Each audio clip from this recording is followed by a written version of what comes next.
Hi, I'm Judith Tan. I'm head of capital markets for Estateguru. We are a real estate fintech platform, lending platform. We have 133,000 customers. We've originated 575 million to date of funded loans, and we focus on three different types of products: development, bridging, and business loans, all property-backed. Hello, I'm Maximilian Könen. I'm a managing director investments at Linus Digital Finance. We are not only an alternative lender in the real estate market in the DACH region and in the UK, but also a fintech and a platform where we do offer our financing solutions to institutional investors as well as to professional investors such as smaller family offices and so on. Yeah, ladies and gentlemen, good afternoon also from my side. Peter Brodehser. I'm a board member of the Federal Association for Alternative Investments, formerly the head of infrastructure and real estate debt at Talanx, so the insurance company, taking today and always more or less the investor's standpoint, looking at investments. Great. Thank you very much, guys. Okay, well, I think we're just opening up to the questions, I think. I just thought very naturally, where do you see the opportunities in real estate debt today, given the current market volatility? Any adjustments to your origination strategies? Perhaps, Max, you can cover that. Sure. When we look at a real estate debt, we look at it from two perspectives. The one is, since we do rather racy or racier lending solutions than conservative German banks, we look at it from a mezzanine or from an equity perspective, and the other perspective would be from the fixed income or as a real estate debt as a substitute for fixed income. And the opportunities changed a bit over the past 6 months. We all know that real estate that interest rates are back. We're at like 3% instead of 0%, depending on the duration, and so the fixed income substitute investors, they are kind of gone, I would say. And now we rather speak with investors that come from the equity side. Why is that? Because what we observe over the past month is banks are really closing their books. Like, I got a call from a very renowned German residential sponsor. They don't build. They just buy larger assets and then divide them into smaller pieces and sell them to private investors. And he called me on a Friday afternoon and said, "Hey Max, actually I got an offer for 40 million, which is 100% LTV, like the entire purchase price, from my house bank, which is a regional bank." And I was like, "Yes, that's how you did it all the time over the past 2 years." And then he told me, "Yeah, they just called me and said they can only offer 20 million. So can you fill the gap and give me these 20 million? And then I was, "Yes, but we don't get subsidized by the ECB, so I can't offer you 2 to 3%. And he's like, "I don't really care. I have to pay the purchase price in 4 weeks' time. I need you now. Please, can you work over the weekends?" and so on. And then we found a solution, right? And this is for me a good example of banks are stepping away. They are not only stepping away in terms of risk, but they also increase their interest rates. So the gap between rather traditional lenders such as banks and insurance companies and us, alternative lenders, the gap decreased. So sponsors are not that interest rate sensitive anymore. And that's where we can then come into play and can offer, like, just to give you an example, here we're talking about interest rate of 6 to 7%, which would then be a cash-on-cash yield of 6 to 7%. And in the current market environment, I think it's not too bad of a return for residential non-developments in Germany. And maybe, Max, just linking into that and thinking in terms of the financial instruments. So in the past, in the last 2 or 3 years, financial investors, institutional investors, they were predominantly looking for senior debt investment grade. And what do we see in returns like 2%, maybe a little bit less, maybe a little bit more. We were just scratching on the edge of delivering sufficient returns. That story is over now after the interest rate increase in the last weeks. So the interest rate becomes more and more attractive, but the same applies for fixed income instruments. So we will see a kind of a reshift on the senior debt investment grade side from the illiquid world to the liquid world. So the demand for real estate investments goes down. That's step number one. But what happens then? The banks have closed their books. They are out, right? So the other investors are needed to fill that gap. And I see predominantly two different tendencies. First of all, we'll see a huge increase of mezzanine finance in that market. And that is where most of the institutional investors are currently looking at to generate a return, let's say, from 4 to 8%. That is what they are looking for on the mezz side. And let's assume that will continue for a couple of weeks and months and maybe years that the banks have closed their books. The pricing for senior debt investment grade will increase again. So not only in absolute numbers, but also in correlation to the fixed income asset classes. So senior debt investment grade will be a midterm to the next 2-3 years, will become more attractive because participants are stepping out of the market, and on the short run, it will be mezzanine. And I don't talk for half an hour, but maybe just an additional thought. What is the competitive edge of an institutional investor that they can go for a longer tenor? And when I was on the payroll of an institutional investor, what did I do? I just said, okay, the banks can go by max 10 years. So what did we do? 10 years plus 1 day. And there were almost no competition at all to go for a financing. And that is what the institutional investors will do in the next couple of years. Well, we know that because banks technically basically lend long and fund short, right? So, and that's actually, we saw that in the financial crisis where, after there's been an advent of just an unbelievable boom of real estate funds that were set up.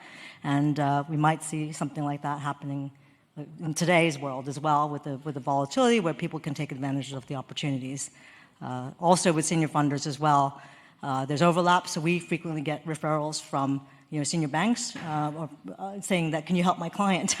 We were over a capacity, we can't give them the money, so perhaps you can be helpful. So it's very interesting in terms of origination. And probably to add to that, because when I get asked for interviews or any quotes over the past 2 years, the journalists always wanted to play the game of banks are stepping away, alternative lenders coming into play, and I never wanted to play it. But now, since we made that experience, and I talked to some banks which are German Sparkasse, and the two largest German saving banks, their issued loan volume is down by 70% and 90% respectively year over year for mortgages in Germany. So, and I think this is like one of the first data points that this move is real. Okay.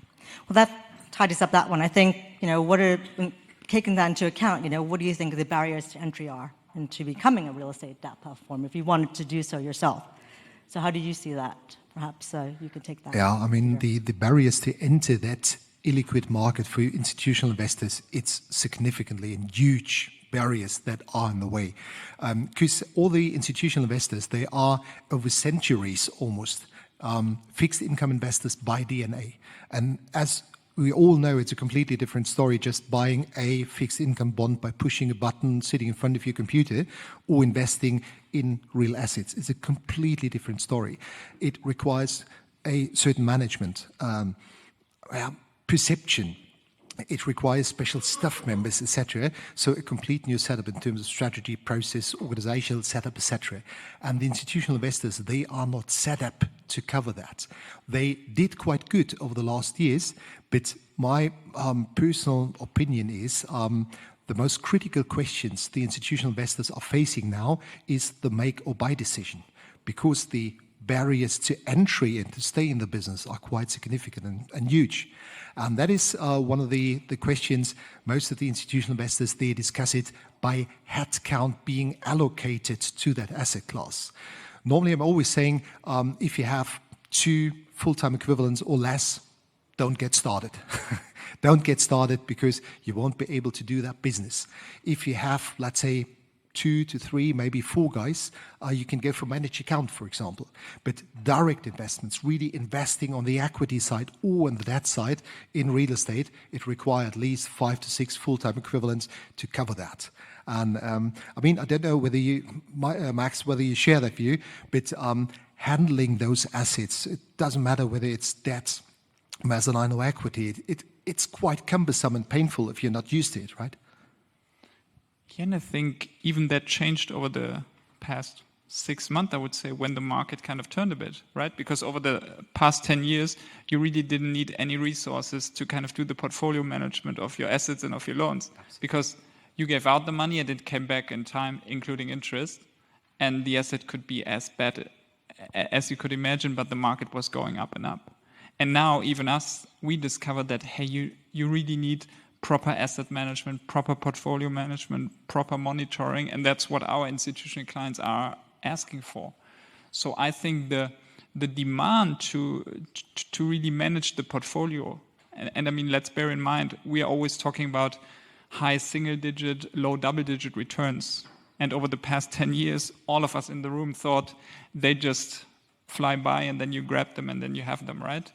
And now you really have to work for your returns. And that's where I think you need a proper team, even if it's internally or you externalized it via managed accounts or via fund solutions. Yeah, absolutely. My thinking is, to be frank and honest, most of the mid-sized institutional investors, they will go for the buy decision. They will step out of investing directly and get more and more asset managers involved, just to have the flexibility. And always, like, if you have a volatile market, if you have volatility, it's difficult to adapt. You normally, if you are have enough funds to invest in illiquid asset classes like real estate, the ticket sizes are quite significant. And only the big or bigger players can handle that. And if you're a bigger player, you are a heavy ship, a big ship that is, you can't adjust it every 2 seconds, so you need to go into one direction.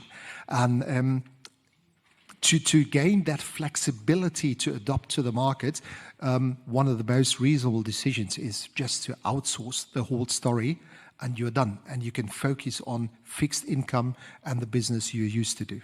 So my interpretation is we will see a lot of outsourcing activities over the next 1, 2, 3, 4 years. Yeah, and probably to add to that, not only the resources, but also the expertise. So not only if it comes to real estate, but also to real estate debt. Like, I think it's not too easy to find a person in Germany who really executed a land charge, because you didn't really have to execute a land charge over the past 10 to 15 years. I mean, the last one was in 2009, probably 2010. That's right. So, and then really finding these people and those having the resources, it's not too easy. And from our own experience, like, we had some delays in payments over the past month, and that really took us like 2 to 3 weeks to figure out a proper strategy on how to move on, and it really consumed resources. And I can only imagine you, Peter, sitting there with your guys doing everything, and then, oh yeah, now we have to think about how to execute a land charge, right? Yeah, I think Peter's like looking at the reports going, what's going on here? Yeah. No, that's right. I think the other question is, on that, do you see, given what you've mentioned, how do you see the current market actually having an impact on real estate debt? I mean, obviously, we're in an inflationary environment. There's double digits in the Baltics, where we're also situated. I mean, 20%, which is incredible, isn't it? And we're looking at half of that in the Western Hemisphere. So where do you see that going? Perhaps, Max? Looking at our portfolio, I think every asset manager, even if it's internalized or externalized, they are kind of repricing their portfolio and see where they stand right now.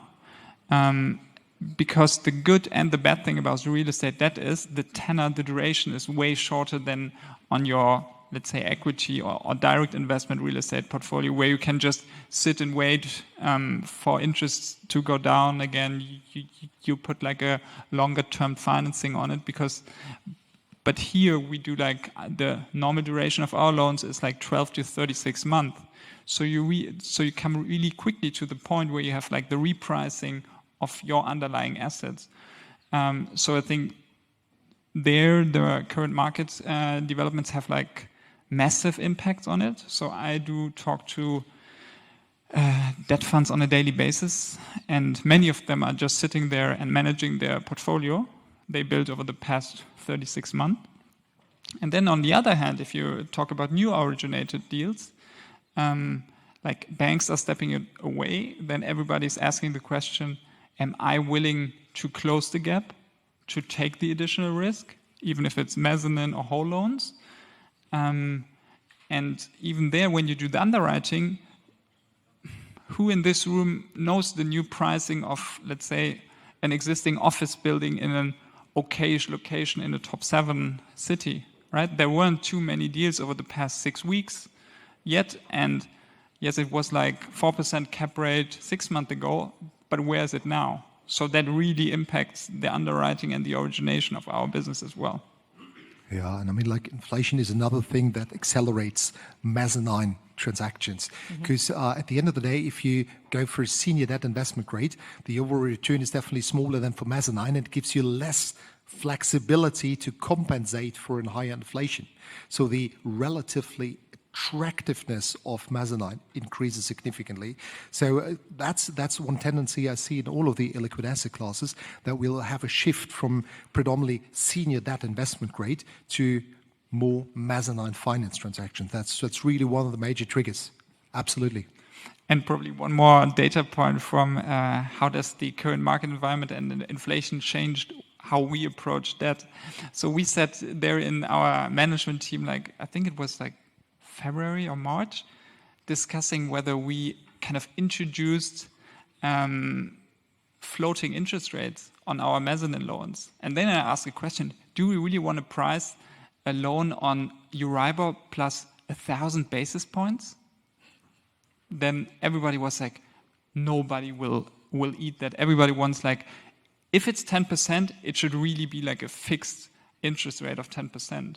And then we spoke to banks and other debt funds, and they were all clear, okay, we can't bear the interest rate risk. We really have to price a floating rate loan. And with that, we now have even an upside if interest rates increased. And the good thing about Euribor is you can see in the forward rates that Euribor is going to increase over the next 12 to 18 months, and then you have even an upside compared to a fixed rate loan. You might want to comment on asset pricing as well. You know, how is that impacting? Yeah, exactly. And that links a little bit into the equity story, the equity side, because that happens to us when I was at Tellings, for example. We had, in December last year, we had a firm bid out, and the price was set, and then the interest rates went up. And in that moment, your firm bid is still out. It's binding. You're obliged to contract with your counterparty at a certain price, and it can't be moved.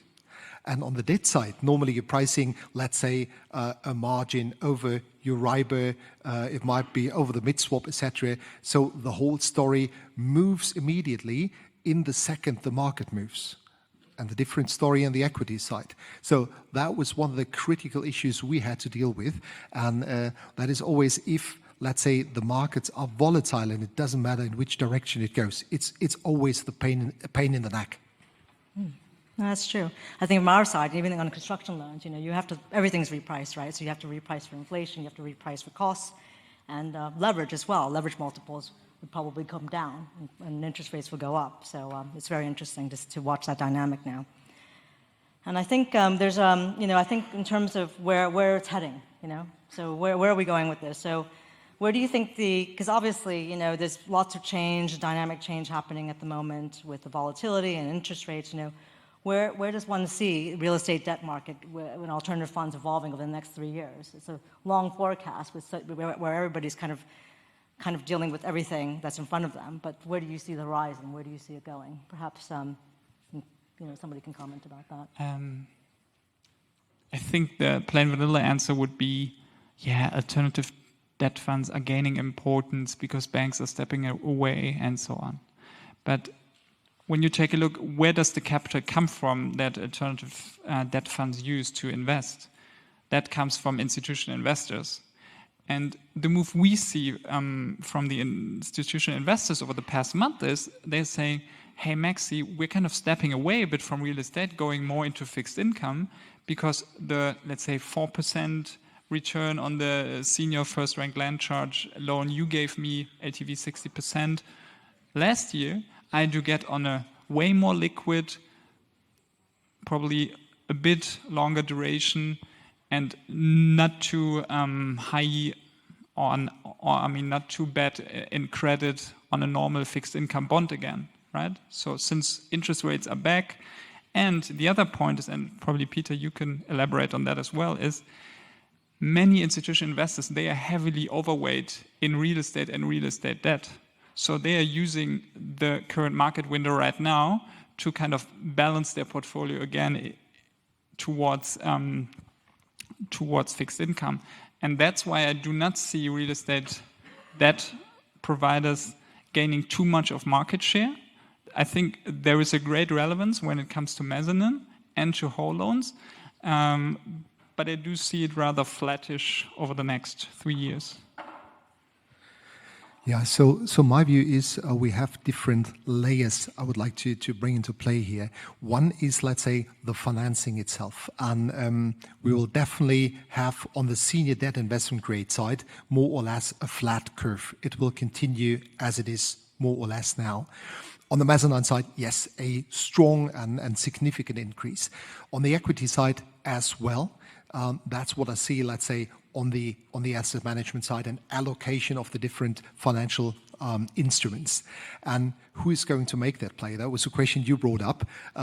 My thinking is a natural player is an institutional investor. The banks, they will cover the short-term funding, like 1 year, 2 year, 3 years, and especially facilities that need to be drawn, repaid. That's the home turf of the banks, and it ever was, it ever will. As long as it is overshooting, or as soon as it's overshooting 5 years or more, it's more or less either a playing field for institutional investors or specialized funds that will cover that area. And there's another thing linking into that, in my view, because we will see in the asset management world a tendency for huger, bigger entities. So let's say economies of scale, everybody would like to achieve that. And everybody wants to be cost competitive. Customers become more cost sensitive. And we're having these fee discussions over and over and over when talking to customers. So the only, let's say, way to achieve that is by getting bigger entities. And my prediction would be we will see a couple of mergers on the asset management side in 2 years, 3 years down the road. And I mean, maybe some of you know there are already discussions behind the scenes about those mergers, and we will see them. And it's starting already, and they will come to market maybe in 2 years, 3 years down the road, and this story will continue. So a more condensed market with bigger players to get and to gain these economies of scale. That would be my view through the front shield for the next 3 years. No, it's survival of the fittest, right? So it is a bit of that. And also, if you were typically a non-real estate investor, how do you see, would you start investing in real estate debt, as a new investor? Would you do that? Shall I start? Yes. So I would say definitely yes. I would start. And the reason being that, let's say for an institutional investor, it doesn't matter what the source of the cash flow is. It's just a question about the pricing and the risk involved, and maybe tenor, currency, etc., and all those different things. And we've seen the consequence of investing 99% in fixed income, that the portfolio is not balanced enough, that you're too sensitive to market adjustments. So we need more investments in uncorrelated asset classes. We need more asset classes that correspond with a tenor, with the right-hand side of the balance sheet that dictates what the institutional investors on the left-hand side of the balance sheet are doing. So all those different levers, like reducing the risk by an uncorrelated asset class and by having a better match between the left-hand side and the right-hand side of the balance sheet, all of that will accelerate or helping institutional investors to go for that. So my advice would be, yes, go for it. If you're a big investor, set up your own team. If you're a smaller or mid-sized investor, outsource it, but step into that asset class. That would be my advice. I think also the digitization of it, right? I mean, we can't get away from the old school underwriting ground up in that. So I think that could be another trend as well. So more digitization of using what's out there to increase and enhance workflow without large numbers of people. I think we were out of time now. Yeah, sorry, applying a bit of pressure. We're into our coffee break, but So, yeah. thank you very much. Does anyone have any questions for the panel? So I had one through. It's on my phone. Now I've got to log in. It's aimed at Max. It's okay. So, right. Question to Max. Do you expect to be able to increase interest rates to maintain the spread to senior banks and other lenders? You mean the real estate, the interest rate compared to the lenders, or the actual real estate where we stand? Not too sure from the... Okay. Yeah, not too sure from the question. He says, do you expect to be able to increase your interest rates to maintain the spread to senior banks? Good question. I think we as alternative lenders, we are not as sensitive to interest rates like the banks are, because banks, they are really linked to swap rates, to Euribor, and they have to increase their interest rates at a 100% correlation when interest rates go up. But if you look at our capital source, which are family offices or institutional investors, they do not follow the swap rates every day and call me, hey, Maxi, you have to increase the interest rates by 25 basis points because rates are going up, right? And now with the floating rates notes, we have that included implicitly. But that's why I see like the spread between bank interest rates and alternative lenders' interest rates a bit decreasing, because now is the time for us to step in there and say, hey, banks, yes, you have to increase your interest rates, you have to decrease your risk. And here we, with higher interest rates, but I think relatively more attractive interest rates compared to banks.